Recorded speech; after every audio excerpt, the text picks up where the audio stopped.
and welcome to March 2 of the pod presented by Eternal Roofing. This is season 3, episode 19 of a podcast that, some technical issues from the producer today because, well, he's really not computer savvy.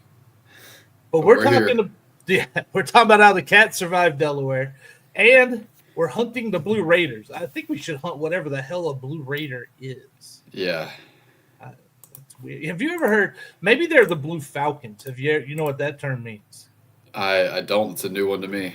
If you don't know what a Blue Falcon means, look it up. Blue Falcon, Army or military phrase. You will learn something about it. All right. I'm just saying.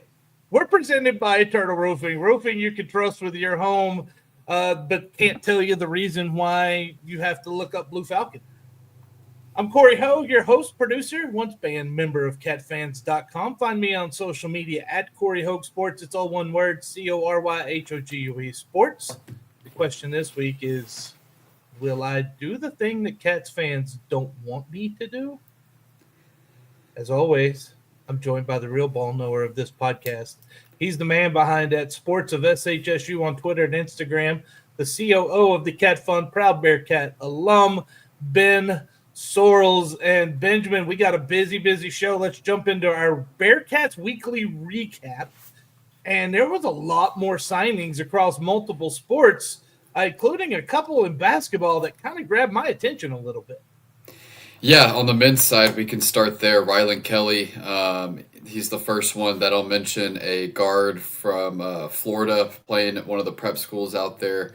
I believe it's Southeastern Prep. I forget the exact direction of the name of the school, but 4-star recruit on ESPN. I believe it, and I looked as far back as I could on all the sites. Believe it is the first 4-star recruit in the program's history. 6'4" guard. Really good, can do everything, is great size, super athletic, and he's going to be really exciting. Another guard that looks like he can make an immediate impact next year. And then Xavier Roberson, 6'7" forward from Dynamic Prep. That's where current guard Jacoby Coleman went. Another prep school, one of the top prep schools in the country, and super lengthy, super athletic, super high motor, can do a little bit of everything. I think he's going to be great on the defensive side of the ball and rebounding it. So 2 exciting signings there. And then Amia Hall, another one for women's basketball, 6'4" forward, so really good size. She was the starting forward for Summer Creek, who won the 6A state title game last year. So 3 really exciting signings on the hoop side. Yeah, and the baseball side had a few as well, a couple junior college guys. Yeah. So they got a couple commitments also from some junior college guys this week, signed their high school class. So a pretty big high school class that a lot of people are high on. Some guys from some smaller schools, and that's what you typically have done a lot of in the past, and you find your diamonds in the rough. And then also had some guys from schools like Kingwood and Memorial, who are traditional kind of baseball powerhouses in the Houston area. Yeah, it also gives me an opportunity to say, I saw the Sammy baseball hat. I saw it. I can't find it to buy. It needs to be in retail stores. Not that. No, I know, but that's another one. The Sammy hat that they were wearing in those shoots, man. The one that, like the on-field black with the orange bill, that's where you're going to make your money on your merch. Yeah, and I know we hit on it a couple months ago, but the Sammy rollout has been a little disappointing. Yeah, but hey, we're in a festive mood today, as you can tell if you're watching on Twitter, YouTube, or Facebook. It's all festive at this time. So let's talk a little more about men's basketball. They lost last week, 85-79 at Utah. That's a really, really good showing against the tough Utes program, Ben. Yeah, a team that looks much improved in Utah. I think they were picked last in the Big 12. I don't think they finished there because, I mean, they have the talent and athleticism to play, and kept it within 5 pretty much the entire first half. And then Utah started 9 of 9 from the field and 6 of 6 from 3 to start the second half. And that lead kind of ballooned to 20, but you got it down to 2 points with 20 seconds left, had a chance to tie or take the lead, couldn't convert, and then it turned into a free throw game, and you lost by 5 or 6. But a really good showing, and this team just continues to grow. A really young team that's showing progress, and the young guards and Matt Dan at center. The youngsters are just kind of growing up in front of our eyes, and they have a big test tonight also. Yeah, I'm really excited about this program. Looking forward to this one tonight. So, in other words, you're watching this podcast likely. I mean, most everybody in the country is, right? And then as soon as it ends, you're going to gather up all your family, all your friends. You're going to head to Johnson Coliseum because Wyoming visits tonight at 6:30. Now, if you can't make it, like me, I'd be a bit late. I live 5+ hours away. You can watch it. I'm guessing it's on ESPN Plus. I forgot to actually. It is. Yeah. Yeah. Hey, look at that.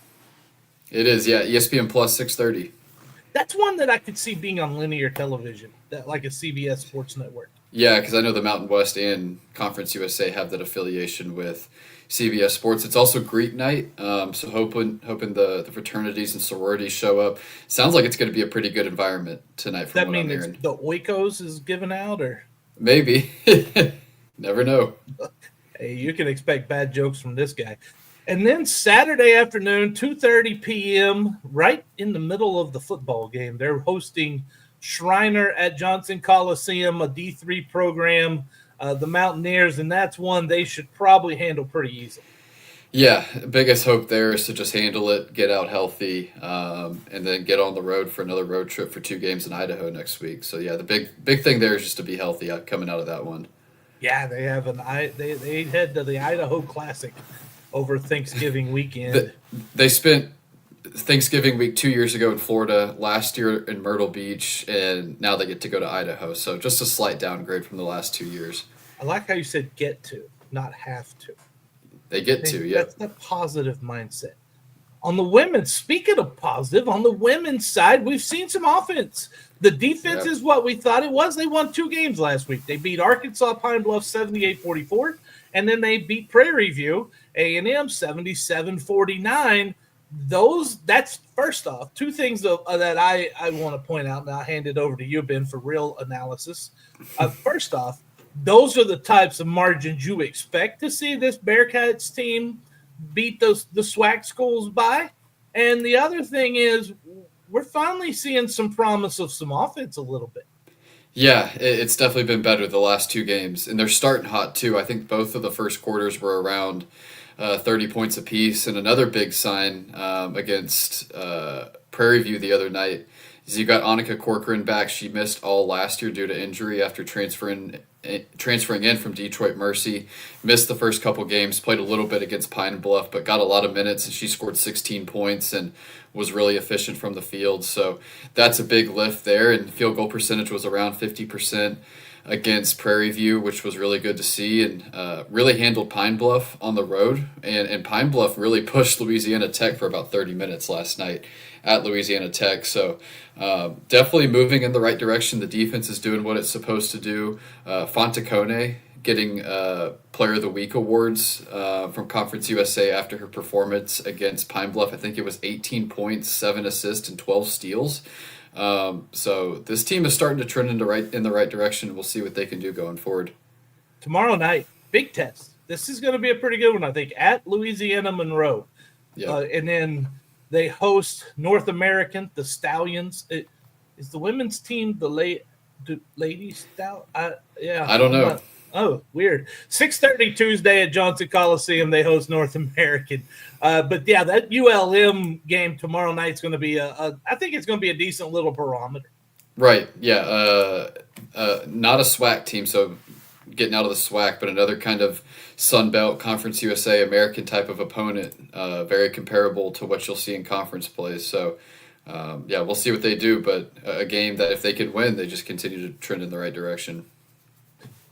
We're going to go ahead and get to this one. Justin Hernandez watching on YouTube.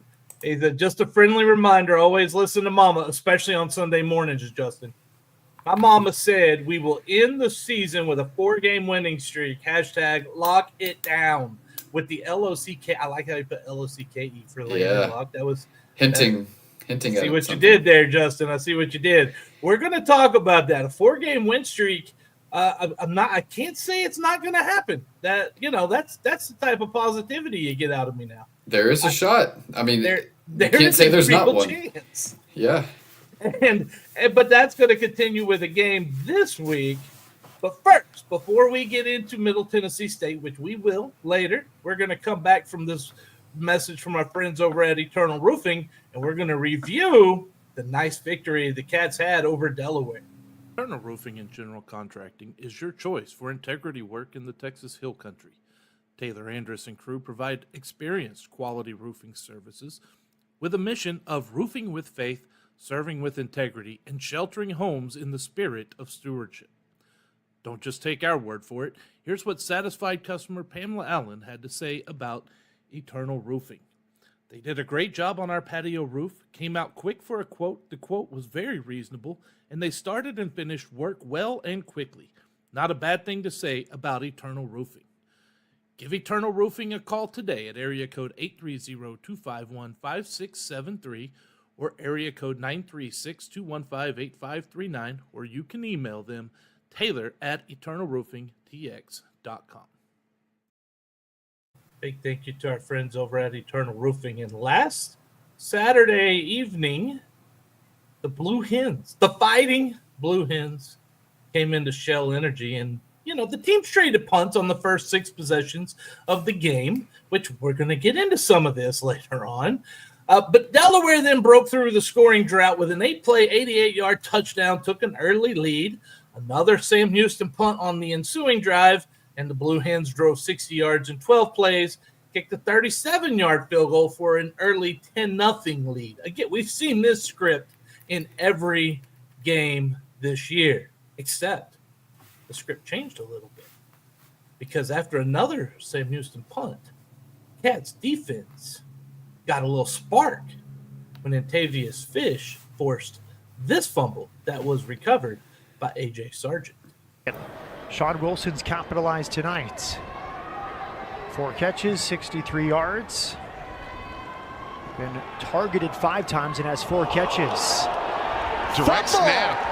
On the direct snap, Sam Houston has recovered. Everyone in the stands yelled fumble. all 75 of them. Yeah. Well, and another thing too with the broadcast, did you know that Delaware had the flu? We're getting there. We're gonna get into that. It's definitely in the recap. You could not go without knowing that. I know. I really felt bad for Minicucci. I was surprised he was even out there with his IVs in his arm and stuff. AJ Sargent, where did he go to high school at, Ben? Somewhere near Wichita Falls or at Wichita Falls. It was in Wichita Falls. Wichita Falls Rider High School no longer exists, but he was there. I remember. He was pretty good. He was one that the MSU was trying to get to stay locally, and he was like, "Nah, fam, I got." Tarleton guy too at some point. Yeah, no, he went to Tarleton. I believe initially he went JUCO, then Tarleton, then somewhere else, and now he's with the Cats. But thankfully, he got that fumble recovery. 4 plays later, Coco Brown got the Cats on the board with this 2-yard touchdown. First and goal from the 2-yard line. A man in motion to the left. They go up the middle for the touchdown. Misdirection as O'Neal was sent off to the flat.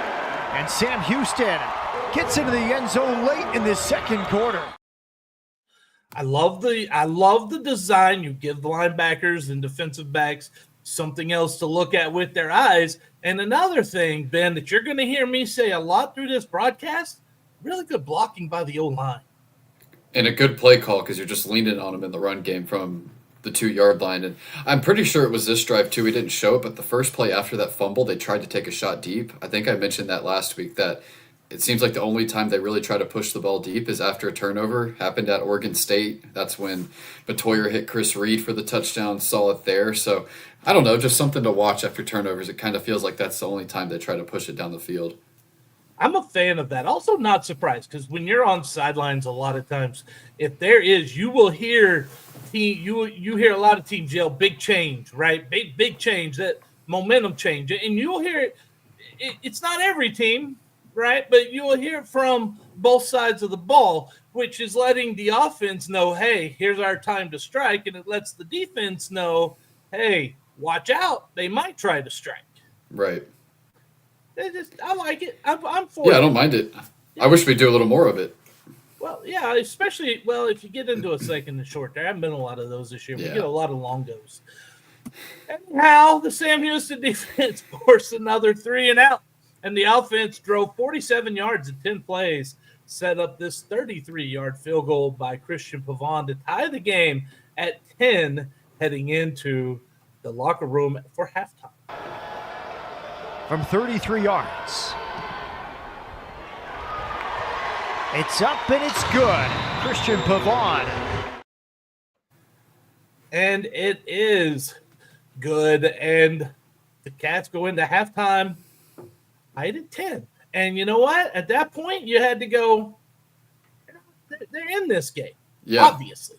Oh, yeah. Especially after how you started, and then you kind of took the momentum back, and then the Christian Pavon roller coaster experience continues. Oh, it does. But thankfully, it was a high. We got the good Christian Pavon last week. Yeah. So then the second half, the Cats opened 9-play, 55-yard drive. We talked about Pavon. He hit a 48-yard field goal on this one. There I am. Here we go. 48-yard field goal. Christian Pavon's long for the season 51 at New Mexico State. High snap, the kick is up. And good. Christian Pavon. I'm going to be honest with you, Ben. I'm not used to having this many highlights. It's a lot of videos I had to download. Got a lot to keep up with. Yeah, I'm like, man, where did that one go? Usually it's not hard to find. I know. Well, and it was a lot of different scores, too, with how many field goals there were. It was. Hey, that was a good one. That was another good, and you could see the confidence in Pavon with that field goal as well. Like this guy was he was feeling it that night. You could hear it off the foot on the broadcast. Oh yeah, he's got a leg. We know he's got a big leg. Accuracy is the question. Then the Cats forced another 3-and-out, evidently because Minicucci had the flu. Poor guy. The offense showed no concern for his health, however. And Coco Brown hurdled a defender on his way to this incredible 62-yard touchdown run that gave Sam Houston a 20-10 lead. Pickup of 6, 2nd and 4. Back to the ground. There's a hole. And a hurdle at midfield. Sensational! To the house! Coco Brown! Okay, all right. Look, I'm gonna make a little bit of a change here to what I was gonna do because I'm bringing that one into the studio. We're adding that on. First and goal from the 2-yard line. Oh, wrong touchdown. Yeah, wrong touchdown. We'll watch it again, though. The right touchdown. Do what? We'll watch it again, though. We would. Hold on. And then I make it. Yeah. See, this is why I shouldn't be doing things like that, right? Hold on. Let me get us back to our normal setup. I was shocked it didn't get on SportsCenter Top 10. Yeah, how did that one not? Like this was this run. Let's see, field goal. There it is. All right, so I'm going to turn the volume off on this one as I bring it on to the stage here. And this play, first off, I want to mention right off the bat that this is tremendous blocking again by the offensive line. You look at when he develops this, that hole is massive. He literally has just the one guy to beat. Yeah, it doesn't get touched until he's like 7 yards upfield. Yeah. Oh, yeah. That was incredible. And then he jumped. This is a 3-yard. Like, this is a heck of a hurdle. He had to be a really good hurdler in high school, man. Yeah. He got up. He did. But here's the part that made me laugh, and the reason why I wanted to put this up here. Watch those two defenders that are trying to get him as he goes to hurdle. This cracked me up. Friendly fire. It's like we got him. No, we don't. Yeah. Watch one more.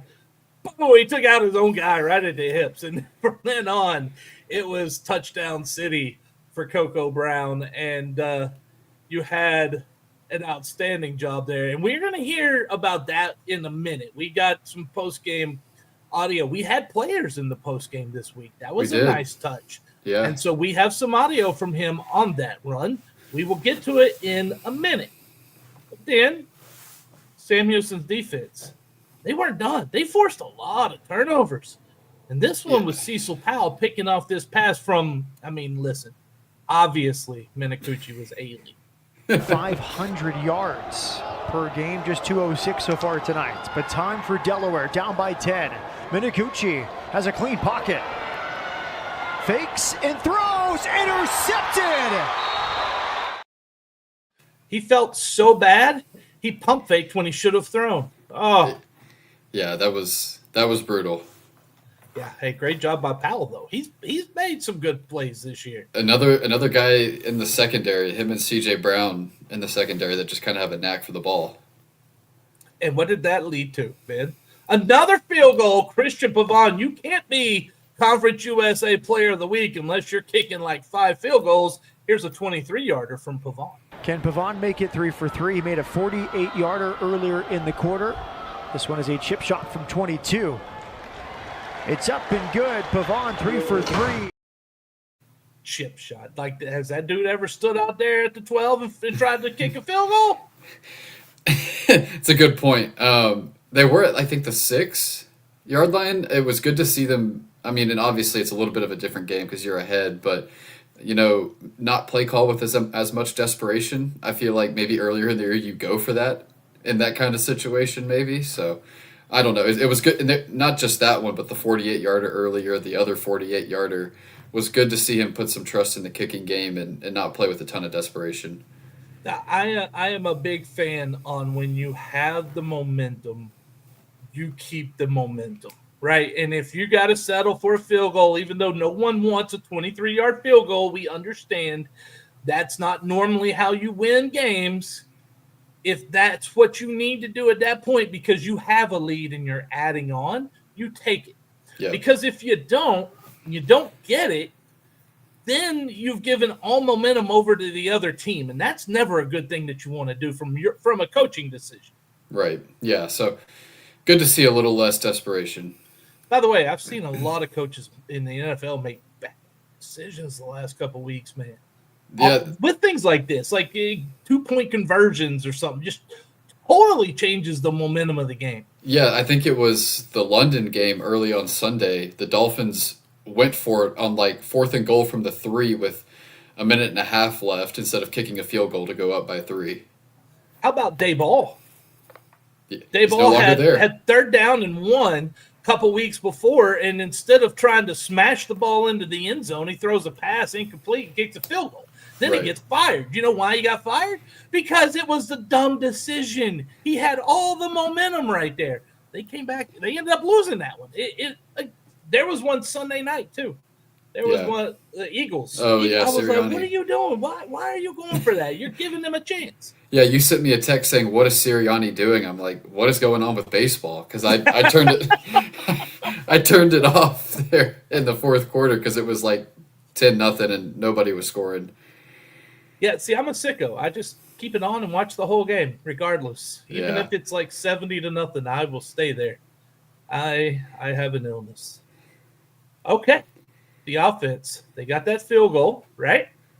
Next possession, what did the defense do? They forced the 3rd turnover of the game on this strip sack from Christopher Eaton Jr. Wilson has 6 catches, 108 yards. He keeps it. He's under pressure. He's fumbled. Who has it? Sam Houston celebrating. The high spikes coming out again. That is one, and I know I've got it down here in the notes, but might as well go ahead and say it. 8 sacks by the defense that night, Saturday night. That is what we were hoping to see early, and we're finally seeing pressure applied to the quarterback. Yeah, and I think Eaton had 3.5 of them. Oh, he was a beast, yeah. Yeah, big night. And he was there in the postgame, too, and rightfully so. And we will hear from him as well about the defense and these turnovers. But the offense, they didn't make that turnover. They didn't turn that one into points. They did the first couple. Got to appreciate that. So the game headed in to the fourth quarter, and Delaware became desperate this time. Ben, we saw the other team make a desperation decision, going for it from 4th and 1 at its own 21-yard line. Cats came up with the stop because that's what happens when you get desperate. Yep. The offense turned that into another 3 points with 48-yard field goal. If you start a drive at the 21-yard line and you kick a 48-yard field goal, that means you lost 10 yards on the drive. But don't worry, Christian Pavon has got the leg for a 48-yarder. Pavon from 48, it is up. And it's good. Christian Pavon had made 2 field goals all season. With 12 minutes to go, that kick was crucial to make it, put them up by 2 scores. Yeah, it almost, I mean, it's not 3 scores, but it almost feels like 3 scores because Delaware would have to 2 touchdowns and convert both of the 2-point conversions. So getting to 16 is just super, super nice. Oh, and you knew 2 scores was like 5 because Minicucci was over in the hospital on the sideline with the flu. And Justin said, Ben, I'm so glad you said that. They mentioned Delaware had the flu so much that I ended up catching it myself. That's the running joke I'm trying to make. It was all the time.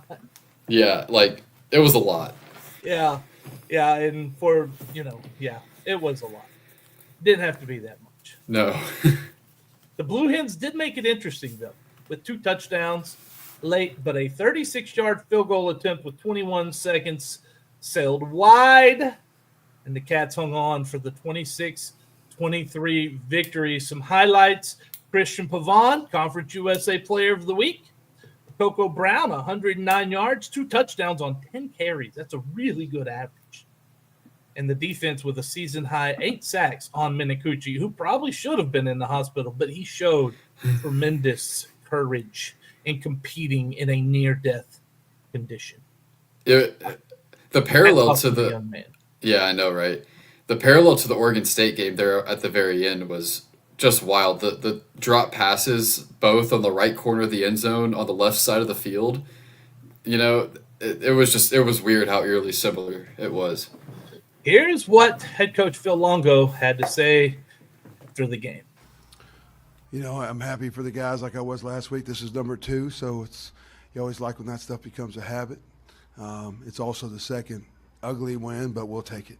And I think the one thing I've seen from these players in the last 2 weeks is the fight that we knew they had, and the fortitude, and the perseverance, and we're starting to learn how to close the show a little bit. So this is number 2. This is what we want. We talked about heading into this month.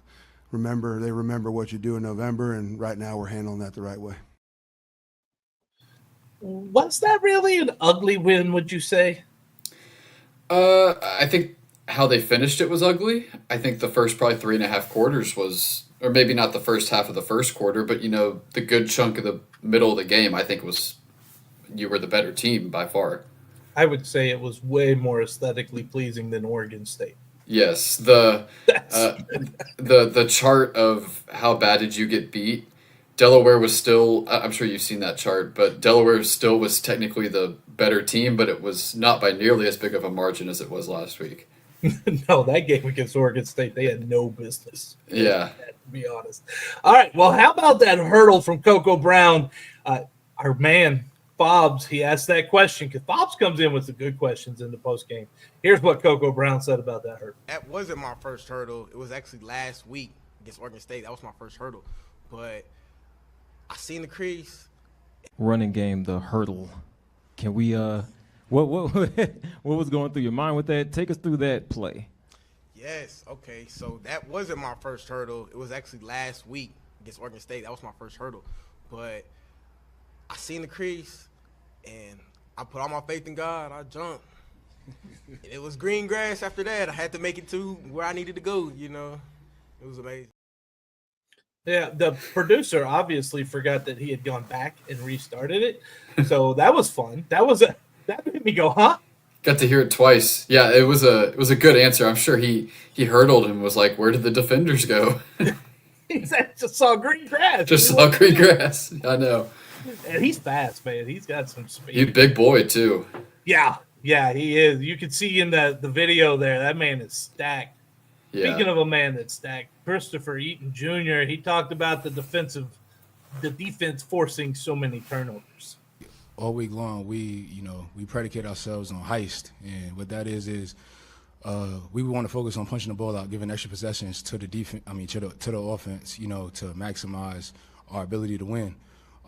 So we practice it during practice, so that on the weekends when we play, it's easier. And as you see, it's coming to fruition week by week, and it's just something that we're honing in on. And every week we're just getting better at it, and we're just going to finish strong, continue to do that. I mean, can't argue with what the man said there. And honestly, it's been a all-year thing. I mean, as bad as the defense was at points for the majority of the season, they were forcing turnovers and punching balls out. I mean, you got to give them that. It's been all year. And they have, like, the cheapest knapsack, like, I'm trying to think of the word. We used to fill sandbag type of looking thing. Like we used to have to fill to go to the eat chow in the Army. You're starting to sound like Ryan Leaf, who said we were too poor enough to afford an actual money bag. That was funny. But it does look like a sandbag. A little bit. Yeah, it does. It's got some upgrades. Why does the turnover prop have to look like it costs money? Yeah, I don't know. It's a prop. It doesn't matter. It's become a thing, though. It's a big thing now. Oh, it has. It has become a real big thing. But, here's a question. Now they got 2 wins. Is this team more like the 2023 version, and maybe we didn't give them enough credit for that? I think in the way they finished the season, they can be the 2023 team. Obviously, there are still 2 games left, and that team won 3 of 4, so you still got to win at least one. But the first 8 games, I don't think there's a comparable, or it's not comparable there, at least just because there were so many blowouts and not that many close games. I think the 2023 team lost 6 games by 1 possession in those first 8 games, and one of the other 2 was to BYU by 13, I think. So first 8 games probably not, but the last 4 they've definitely got a shot to be comparable to 2023. I think it doesn't have to be fully true or fully not true. I think that this team is bad, and like we thought they would be bad. They're not real good.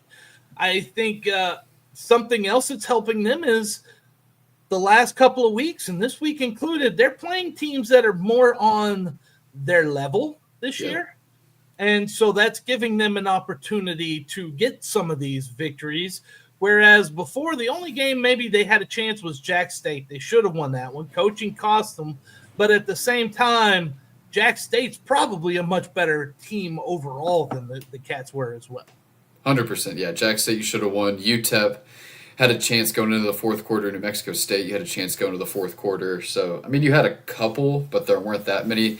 And I was talking with one of the guys over at MTSU last night, and he said it, and I totally agreed with him, that I think going into this year, you looked at this last quarter of the schedule and said that's where the majority of your wins probably are, with Delaware, FIU, and Middle Tennessee in this last quarter, and that's kind of what it's shaping up to be, it looks like.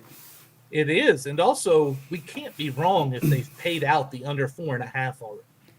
Right. For the season. Can't be wrong. I told you that was easy money. I had us at 3-9, so you did. We might be right on it. I can't remember what I had. You had a floor of 1-11 and a ceiling of 11-1. I just remember that. Right there, man. You can't go wrong if you cover everything in between, right? Right. Here is what Phil Longo had to say in yesterday's press conference, kind of wrapping up the game on Delaware. We respected them going in, and I think they were what we expected. And we thought it was going to be really, really important to get off to a good start in this game. We wanted to get into a situation where we were a little bit more in control. We wanted to play better up front. We did that on defense. I thought we got started early, and we were physical, and we played well. We were getting off the field on third down, so I was very pleased with our start defensively. Offensively, we like we have traditionally this year. We started slow, and Landon Locke got his first start, and it took a little while to get him settled down. But I think at halftime, we went into halftime with some momentum, doing a good job on the last two drives. We knew we were getting the ball back in the second half, and we also, and this is what we talked about all year, and it's kind of what helped us win at Oregon State. We needed to go up the ante a little bit. We needed to play a little bit better in the second half, make some plays, and give ourselves an opportunity to win going into the fourth quarter. And we certainly made it harder than it had to be, but and we made it interesting at the end. I thought we got the second win. The team's morale and the momentum is you can feel the energy in the building, and so now we are just closed the show on practice one for Middle Tennessee, and that is our only focus at this point. So as you watch these on, I clip these and segment them because these answers can drone on in the press conference. It's just typical coach speak. It is. It's not like he's the only one that. No, listen, I would do the same with Keeler too, right? Like these guys can go. They can talk for a while. Yeah. He also had a few injury updates. One not so good for a player that we just adore here, and one that is really good for a player of the week. Ben, what were those updates? Yeah, we'll start with the good. Christian Pavon should be fine. It sounds like he was kicking at practice yesterday, Tuesday, so he should be good to go, which is notable because RJ Lopez popped up on the availability report, and he was listed as out, so it's good that Pavon's ready. You do have a third kicker in Tate Ryan, so if you need a third, you had it. But, yeah, sounds like Pavon will be good to go. The bad news, and it is really unfortunate, Hunter Watson's season is done. Had knee surgery yesterday. Sounds like it was to repair some scar tissue that he kind of had flare up after the Louisiana Tech game, and just kudos to him on a great career. I originally put out yesterday in a reply that he could apply for the JUCO waiver, but his 5-year clock is out, so it does not sound like that is the case, and he's not going to get a medical waiver after playing 7 games this year. So likely his last collegiate game was against Louisiana Tech, and hats off to him on a great career and everything he did as a Bearcat. He gave this program everything he had for 2 years coming over after winning a national title at Iowa Western.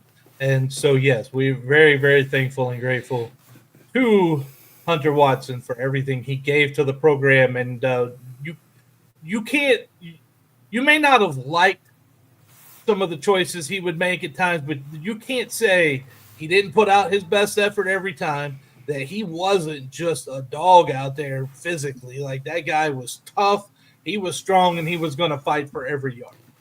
Right, yeah. I mean, never questioned his effort, and when he was healthy last year, he was really, really good. I mean, you think about the Texas State game, he completely controlled that game last year. Liberty game to finish the year, he was incredible. Bowl game might have been his best game of the entire season. Won you your first bowl game in program history. So did a lot of really good stuff for this program. And I'm actually working on a piece right now for Cat Fund about kind of his time here as a Bearcat, what led him here, his tenure here, and then also what's next for the quarterback room, a little bit of scoop there too. So that should be out tomorrow or Friday. But yeah, a lot about Hunter Watson and a little bit about the future of the quarterback room moving forward. Might see if I can't talk you into getting the part about Hunter Watson down to our Substack, just to kind of email out to people that are on the. And speaking of that, that brings me to this. If you're enjoying this show, help us grow by rating, reviewing March to the Pod on your favorite podcast platform. Subscribe to our Substack page, where you're going to see more content soon. By soon, probably month and a half, you're going to start seeing regular content. We're getting there. Corey's got a lot going on. But it's march2thepod.substack.com. March 2, thepod.substack.com. And find us on Twitter, Instagram, TikTok, Facebook, YouTube by searching at March2thepod. March 2, the pod. We're also proud members of the Conference USA Podcast Roundtable. They have shows covering all 12 CUSA programs. And our Podbean is back as well. You can find us on I'm telling you, I think we're on now about 15 or more platforms. I'd have to count, but we are in anywhere that I could find to get this podcast on. So wherever you find it, we appreciate you listening. Like it, rate it. That really, really helps. I was going to say, too, I will be on the Blue Raider podcast Friday. We recorded last night. It airs on Friday. So game preview of this weekend with the guys over at Middle Tennessee. I'm really glad that was last night. Otherwise, they might be mad when they look up Blue Falcon. We're going to get to a preview of the Blue Falcon Raiders. But first, let's hear another word from our friends over at Eternal Roofing. Eternal Roofing only uses the finest materials in the roofing business while providing an exceptional warranty. Why do they use CertainTeed products? Because they complement any appearance, provide exceptional and reliable strength, and are known for their enduring performance. Here's what Shane Sosa had to say about Eternal Roofing. Taylor and his team are amongst the highest level of professionals. They care about their customers and go above and beyond just doing the job. Give Eternal Roofing a call today at area code 830-251-5673 or area code 936-215-8539 or email Taylor at eternalroofingtx.com. Big thank you to our friends over at Eternal Roofing. And we have more football this week coming up at 2 p.m. Saturday. Johnny Red Floyd Stadium. It's going to be on ESPN Plus. Middle Tennessee, that's where we're headed. They're 1-9 on the season, 0-6 in Conference USA. Cats are 2-8 and 1-5. Those are better. How could they be? Who's favored to win, I wonder? Yes. Wait a minute. Is Cory going to do that thing that none of you wants me to do? We will see. We'll see. They lost last week 42-26 to Western Kentucky at home, and their losing streak is at 7 games, Ben. 7. There is a very hot seat in Murfreesboro right now from what I'm hearing. Well, their head coach, Derek Mason, is only in his second year, so they're going to find some buyout money, I imagine. Although they might, from what I'm hearing. They might. When you're 4-18 and 2-12 in conference in 2 years, they can find some buyout money. Yes. Series history. The Cats lead the overall series 2-1. This is an interesting. I love series history. This one's really interesting to me. First game is in 1956 in Evansville, Indiana. It was a neutral site game that the Cats won. Then in 1991, the Cats visited Murfreesboro and lost 20-19 in overtime. And then, as many of us remember, 2023, the Cats took a 23-20 win in that season that finished it off in a game that ended in a bit of a kerfuffle. Yep. Middle Tennessee this year, they have struggled in one-score games. They're 1-4 in one, but they're playing close. They're also here's one for you. They're 0-5 at home, Ben. Wow. Yeah. I mean, they only have one win, but it's not at home. It's not good. It's not good. They've had 10 different starters on their offensive line this year. Another thing that's not good. Not good. They also have a couple of guys that have officially entered the Get a Damn Job program. Safety Brendan Harris is in his 8th year of college football. Wow. What's he, 26, 20? Ellis Adams is in his 7th year of college football. Get a damn job. And he's not going to start this week because of injury, but Nick Vattiato, who had been their quarterback the last 3 or 4 years, and all of this season up until last week, he's in his 6th year also. Yeah, crazy, man. They play in 4 different time zones this season. Apparently, they think that's impressive. Cats go, get out of here. We got 5 different time zones this year. I had to look that up. Cover them all. That's right. Middle Tennessee has 6 coaches who have either played or coached in the NFL, including head coach Derek Mason. But like you mentioned, Ben, there's questions. Nicholas Vattiato and Roman Gagliano. Sounds like Gagliano is going to get the start this week. Yep, that's what I'm hearing too. It sounds like he's going to get the start. He's kind of the guy of the future for him too. Had a nice first game for him against Western Kentucky last week. They also have a running back that Phil Longo said to pay attention to, Jaquel Middlebrook. 551 yards on the season, 4 touchdowns. He's carried it 100 and 5 times. So let's take a look at the national stats and comparison here. When it comes to total offense, first off, these Cats numbers are getting a little better. They're not great, but they're getting a little better. Total offense, Middle Tennessee 90.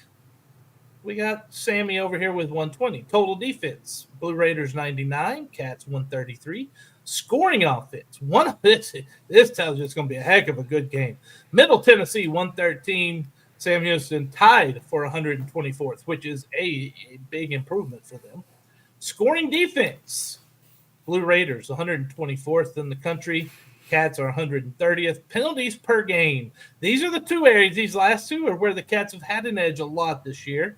The Blue Raiders are 102nd. That's not good. Cats are tied for 84th. It's a little better. Turnover margin, though. Middle Tennessee tied for 80th. The Cats tied for 22nd in the country in turnover margin. They have been pretty solid there, Ben.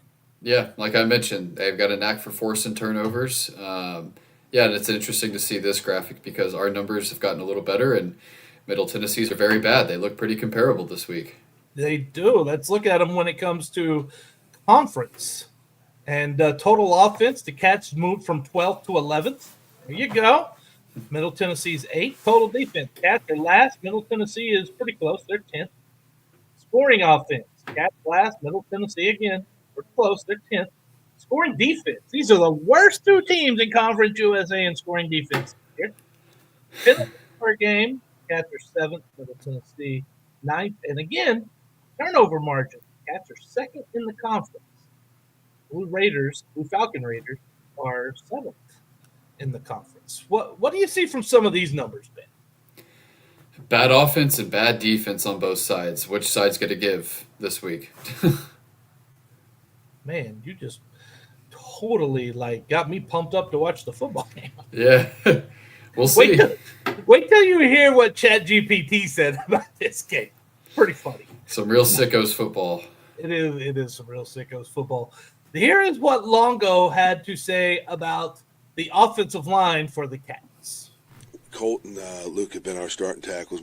Isaac Sohn has seen some time where, as guys get to a point where we feel like they can contribute to helping us win, we want to get them on the field. And so anytime you have depth at a position, you're going to play the depth. That way you keep everybody fresh. That's the same philosophy at every position except quarterback across the board, offense and defense. We have been up and down this year on the O-line. We had a 3-4 week period where I just thought we were systematically getting better. And you could see that in the offensive performance. We've been a little erratic the last couple weeks, and I think we're addressing some of those things. I think we're going to try to gear what we do towards the legitimate strengths of the offensive line. We're going to ask them to do a little bit less here these last 2 weeks in areas where it may not be a strength, just to maintain some continuity and keep improving up front. I really, really have a positive and then a what the hell are we doing on that. And the positive is, yes, depth is good. Play guys, you keep them fresh. That's a good thing. But what the hell are we doing? You haven't geared all of your offense to the strengths of your offensive line this year? What the hell are we doing? Yeah, and maybe some of that is James Don being out, but I do get where you're coming from. Yeah, the Blue Raider podcast, dang it, they're listening. Well, then don't look up what Blue Falcon means. They call it, we do appreciate you watching on YouTube, the 2025 Charmin's Toilet Bowl. Is there any way you get that sponsored? Maybe they give some NIL to the winner or something, or the loser. Would that be what they did? Yeah, I know. If they want to sponsor and give us some money, I think both programs would take it. Yeah. Dude, some of these basketball tournaments are giving out $24 million in NIL now. Yeah, players era. Crazy.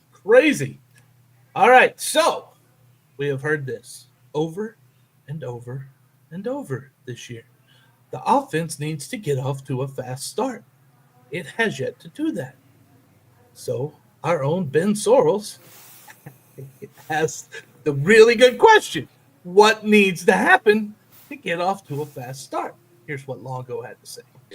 The key there is the run game. The games this year and we had a decent number. But the games this year where we actually moved the ball early and turned the chains, kept the defense off the field, I think it just bodes well for our defensive performance later in the game. It's a cumulative effect on our defense when they have a lot of reps early in the game. And so when we have been able to control the line of scrimmage and we've been able to run the football, that's given us, a little bit more. We've been more efficient and more stable, I think. And it's given us an opportunity to move the ball and control the game and control field position.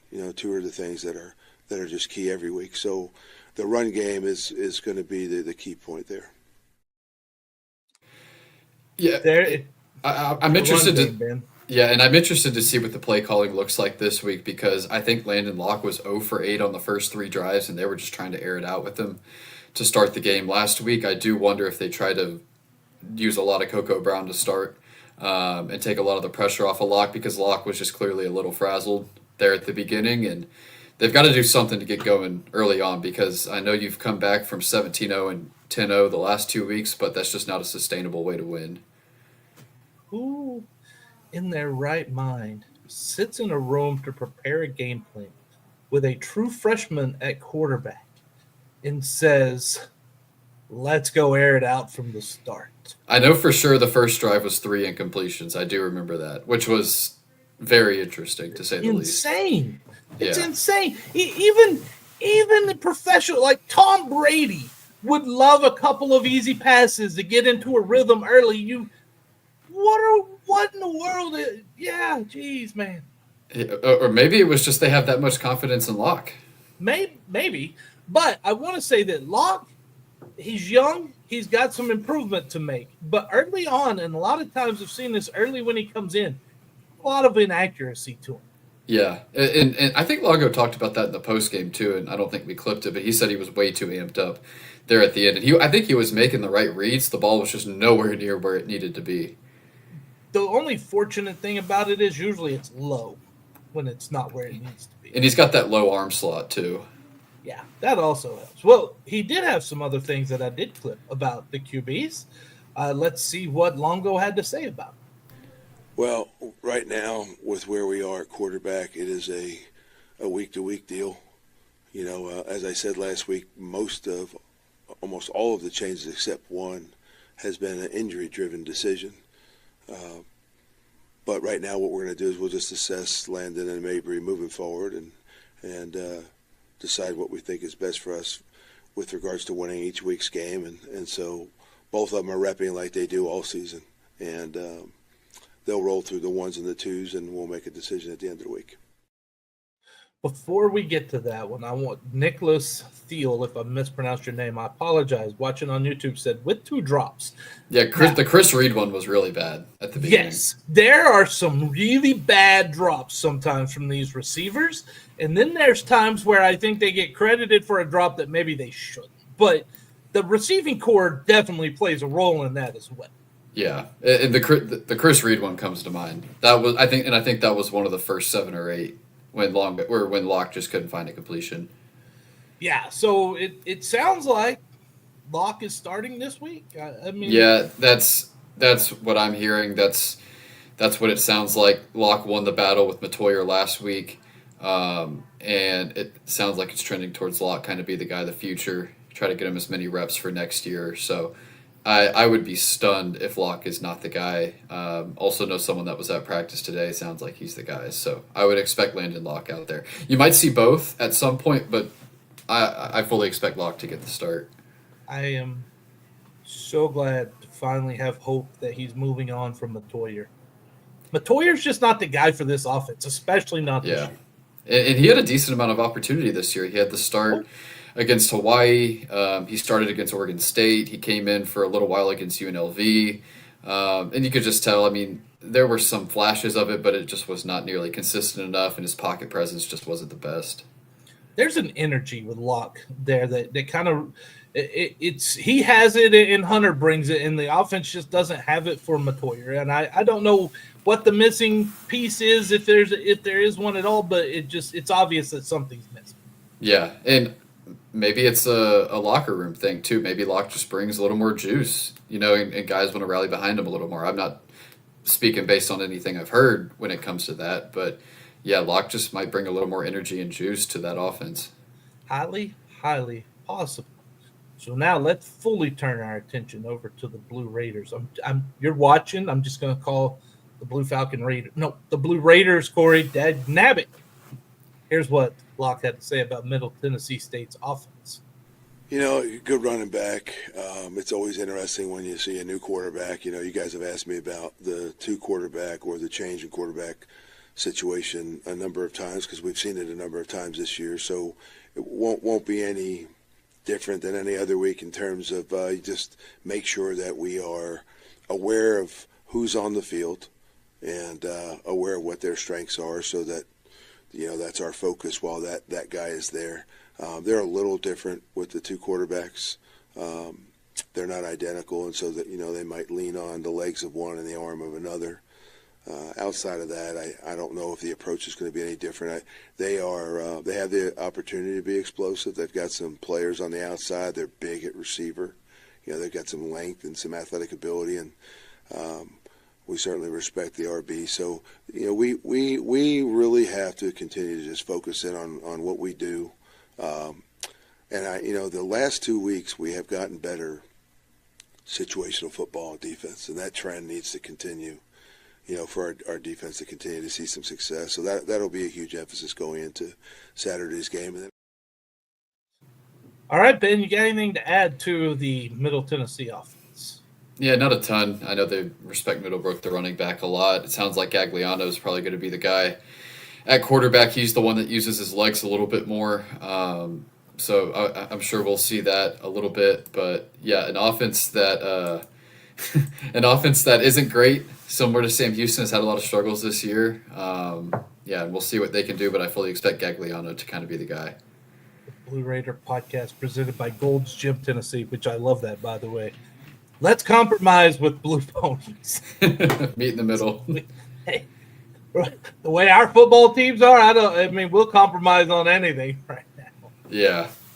What about that Middle Tennessee defense? Here is what Longo had to say on that. And also, I believe this one has been clipped for brevity as well.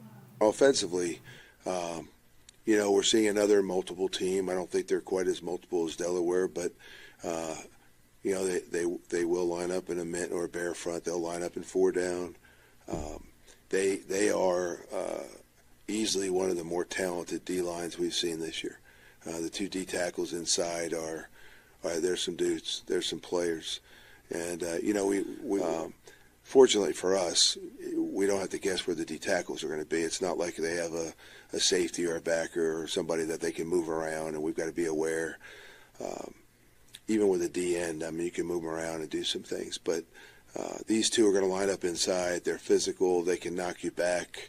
They can win with pass rush moves. They can get off blocks. They're good block to struck guys, and they're really, really physical. And they're used to playing a lot, and they've got a lot of experience. So the battle up front with our offensive line and their defensive line will be key for us on offense. I think that pretty well says it, Ben. What, you got anything else to add to the defense? Yeah, I think we saw it with the stats a little bit ago. Their scoring defense, I think, is 10th in the conference, and we're 12th. And past 2 games, they've given up 40+. So they're reeling a little bit, see if they can get back on track. But it's definitely a defense that you can get after, and we'll see if our offense can find some momentum on Saturday. Am I really going to do that thing that every Sam Houston fan is dreading that I'm going to do this week? We're going to find out. But first, we get another word from our friends over at Eternal Roofing and an update on the Cat Fund from our own Ben Sorrells. Eternal Roofing is locally owned and dedicated to giving back to the community by supporting local organizations and charities. They are also the winner of Next Door's Neighborhood Faves for 2 consecutive years. And as you know, if you've listened to this podcast, Eternal Roofing is your choice for Christmas lights. They provide premium lights tailored to fit your home, season-long maintenance, and hassle-free removal. Kyle Tatum said, "They're very professional and great quality, on time and clean, and really made me feel like they cared for me and my home." Give Eternal Roofing a call today at area code 830-251-5673 or area code 936-215-8539, or you can email taylor@eternalroofingtx.com. Okay, Ben, tell us about the Cat Fund. Yeah, I think I know we posted it on X/Twitter and a lot of stuff in the Facebook group, the Athletics Facebook group, and it's got a lot of good traction. But we've got a partnership with a company called LPT. So if you want more information on it, if you've got a local business, a way to support Sam Houston athletes and support Cat Fund, you can find it on the Athletics Facebook group.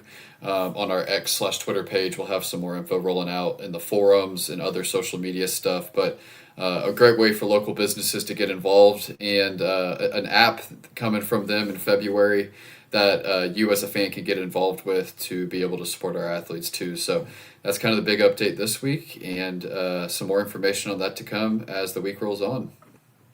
Like it. I like it. That's good. All right. It's time. The time that all of you Cat fans are dreading, possibly. Am I going to do that, really? But first, hold on. We got to get to our records. We got to look at last game. Delaware was a 9.5-point favorite. The total was 56.5. Ben had Delaware 34-24, cover and over.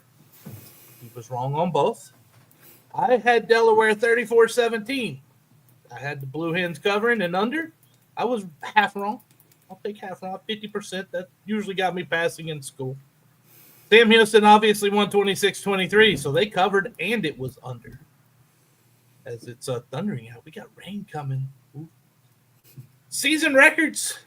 Ben is now 5-5 against the spread and 5-5 total. Ben, that's no longer making money at all. I was 9-1 to start total. I don't know what's happened.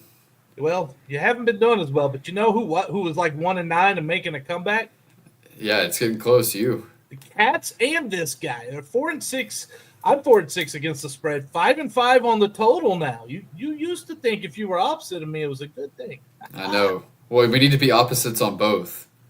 What? We agreed on the spread last week, and I think that screwed me up. You think that's what it is? Yeah. Got it? Well, let's get to what it is showing this week via all these Vegas lines are via Bet365. It opened at Middle Tennessee a -3.5 with a 48.5 total. Now the line hasn't changed. Still Middle Tennessee -3.5 and a total of 50.5. So Vegas is projecting a 27-24 Blue Raider victory. Some notes: Sam Houston is 3-7 against the spread this year, and over is now 6-4. But the over was in 6 of their first 8 games. Defense getting better for Sam Houston. Yeah, 1 and under. That Sam Houston has won and been under in the last 2 games, and they've covered in 3 of the last 5 against the spread. For Middle Tennessee State, they're 4-6 against the spread, and on the totals, 5-5. It's an interesting little deal. They have lost the last 2 against the spreads, though, and that has happened to them twice this season, but they have not lost 3 in a row against the spread. Ooh. Third time's the charm, right? Oh, is that going to have Cory not do the thing the Cats fans don't want me to do? They've hit 2 games have hit over in the last for Middle Tennessee, so they're scoring points, and they're giving up a lot of points, as we've seen as well. That's the longest streak this year. All right, Ben, what is your prediction? Yeah, I picked Sam Houston to win in the pick'em this week. I said it on the Blue Raider podcast, which will be out later this week. 24-23, Sam Houston. I think it's going to be really close, no matter who wins. And I'm saying 24-23, but I think probably one of those touchdowns for each team is going to be like a special teams or a defensive touchdown. I think it could be ugly. I don't think the offense scores all those points, but give me the under. Give me Sam Houston to cover and win outright this week. Oh, what do I have? Well, first, listen. ChatGPT says this game is, and I quote, coin flippy and ugly. I thought that was great. They expect a low-scoring grinder in the mid-40s. Middle Tennessee with a 55% chance of winning, a 35% chance to win by 1 to 7 points, 20% chance of winning by 8 or more.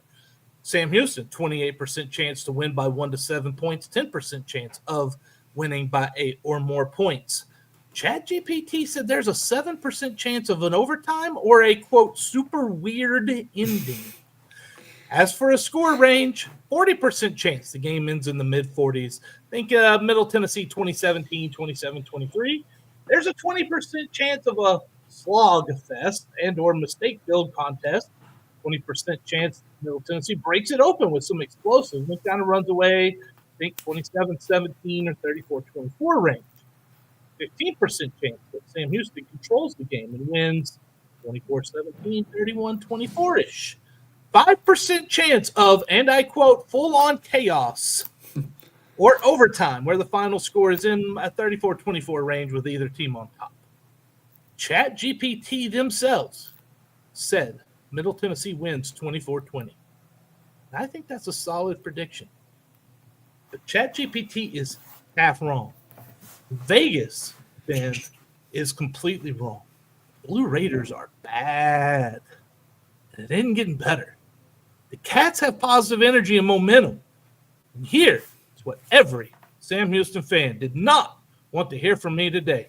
Sam Houston extends its win streak to 3 games, 27-17.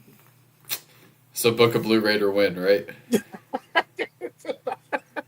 And we're both agreeing, too, that Cats cover and under. How about that? Yeah, so this is not good for Sam Houston fans. The Blue Raider podcast is over there throwing a party tonight now. Maybe. I don't know. They might want Mason out of town. You never know. Yeah, that's true. We want to thank you so much for watching. Not 100% sure if we're going to have a show next week, with it being the day before Thanksgiving. There can be family things involved and some traveling. We will let you know. Pay attention to our social media pages at March number 2 the pod, wherever you find us. We will let you know as soon as we know if we're going to get a show next week. But if we do, all you people have been clamoring for one of those ranking systems for Thanksgiving and the surroundings. Yeah. By the way, Blue Raider Pod, appreciate you giving us the Jinx win. You are very, very welcome. Thank you all for joining us this week. That's a wrap for March to the Pod, presented by Eternal Roofing. We're going to be back soon, maybe next week. In those Thanksgiving rankings, you definitely want to hear my opinions on some of that. And also some athletics coverage. Till then, Ben, take us home. Eat 'em up, Cats, and beat the Blue Raiders, the Blue Ponies, the Blue Falcons, and the Cowboys tonight at Johnson Coliseum. Why the hell we got to have turkey on Thanksgiving?